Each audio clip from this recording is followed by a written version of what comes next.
আসসালামু আলাইকুম ভিউয়ার্স, আশা করি সবাই অনেক অনেক ভালো আছেন। বন্ধুরা, আমরা যারা ভুল করে টিন সার্টিফিকেট খুলেছি অথবা বিভিন্ন কাজের জন্য আমরা যারা টিন সার্টিফিকেট করেছি, আমাদের জন্য কিন্তু আয়কর রিটার্ন দেওয়াটা বাধ্যতামূলক একটি বিষয় হয়ে দাঁড়িয়েছে। তো অনেক ভাই আমাকে জিজ্ঞেস করেছেন, ভাই রিটার্ন সাবমিট করতে কি কি কাগজপত্র লাগে। তো তার আগে আমাদেরকে জানতে হবে যে রিটার্ন সাবমিট করা যায় দুইভাবে। একটি হলো অনলাইনে ঘরে বসে মোবাইল ডেস্কটপ বা ল্যাপটপ দিয়ে, আরেকটি হলো সরাসরি অফিসে যেয়ে একটি ফর্ম পূরণের মাধ্যমে।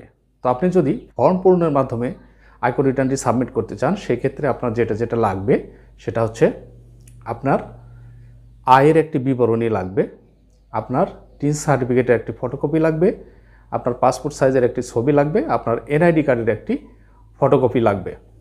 আর যারা ঘরে বসে অনলাইনে রিটার্ন সাবমিট করতে চাচ্ছেন, তাদের জন্য একটি ডিভাইস লাগবে, সেটা মোবাইল, ডেস্কটপ, কম্পিউটার যে কোনো একটি হতে পারে। আরেকটি যেটা লাগবে সেটা হলো একটি সচল মোবাইল নাম্বার, যে মোবাইল নাম্বারটা আপনার নিজের এনআইডি দিয়ে খোলা অথবা যার রিটার্নটি সাবমিট করতে চাচ্ছেন তার এনআইডি দিয়ে খোলা এরকম একটি সচল মোবাইল নাম্বার লাগবে।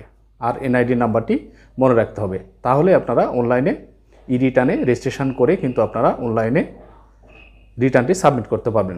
তো বন্ধুরা, আশা করি যাদের এই প্রশ্নটি ছিল যে রিটার্ন সাবমিট করতে কি কি কাগজপত্র লাগে, তারা এই ভিডিও থেকে আশা করি ক্লিয়ার হয়ে গিয়েছেন। ধন্যবাদ বন্ধুরা, সবাই ভালো থাকবেন, সুস্থ থাকবেন। আসসালামু আলাইকুম, আল্লাহ হাফিজ।